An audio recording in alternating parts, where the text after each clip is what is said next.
Well, students will be able to apply to Harvard University without submitting SAT or ACT scores for at least the next 4 years. The Ivy League school is extending a policy many colleges have adopted during the pandemic. So the big question is, what does this move signal for other colleges and universities? We want to bring in higher education expert Frederick Lawrence to tell us more. Good morning to you, Mr. Lawrence.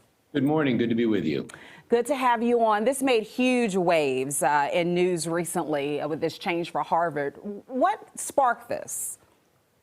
Harvard is a continuation of a trend we've seen for a while now. This actually predates the pandemic, when a lot of schools were asking two sets of questions. One is, are these standardized tests fair? Because we know that they are disproportionately affecting people who don't have the same ability to pay for preparation courses, who don't go to the same quality of high school as some other kids might. So that's one set of problems. The other is exactly how good are they at predicting the ability of students to do well in college? There are a lot of questions about that. So many schools began to move away from it. Harvard is the most recent, and I think now this is a trend that looks like it's here to stay. How much of this, though, is motivated by money? Because I read a study over the weekend that college enrollment is down to its lowest level since 2007. So is this a way to kind of extend or grow the acceptance rate? It's a great question, but you see, Harvard is one of those schools that has not had that problem. When we talk about applications being down, that's not true across the board.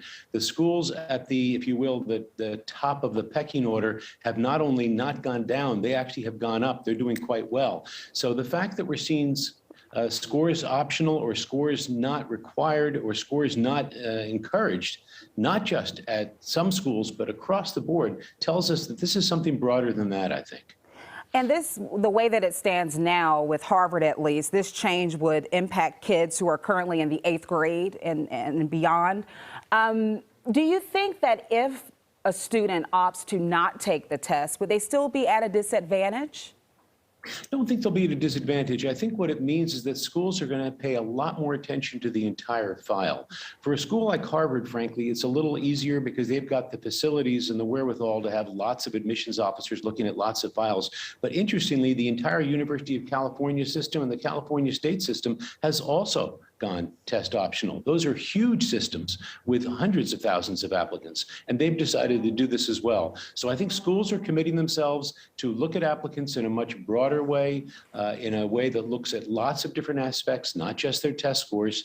It's going to be a lot of work for them, but I don't think it will disadvantage students as long as they've got a strong high school record, good recommendations, good application package altogether. Before I let you go, Mr. Lawrence, would you still recommend that students prep and prepare for the SAT and ACT, regardless if they're going to use it or not in their applications? I think for right now, if you'd like to keep your options open, it's the better idea because there are many schools that are still requiring tests. But let's have this conversation in a year's time because it looks like a trend that is really moving away from standardized tests. And I have to tell you, in many ways, I think that's a very, very positive development. All right. Well, thank you so much. We appreciate all of this information. Good information, especially for those who want to go to Ivy League institutions or larger schools and maybe don't have the background to perform as well on those standardized testings. Thanks so much.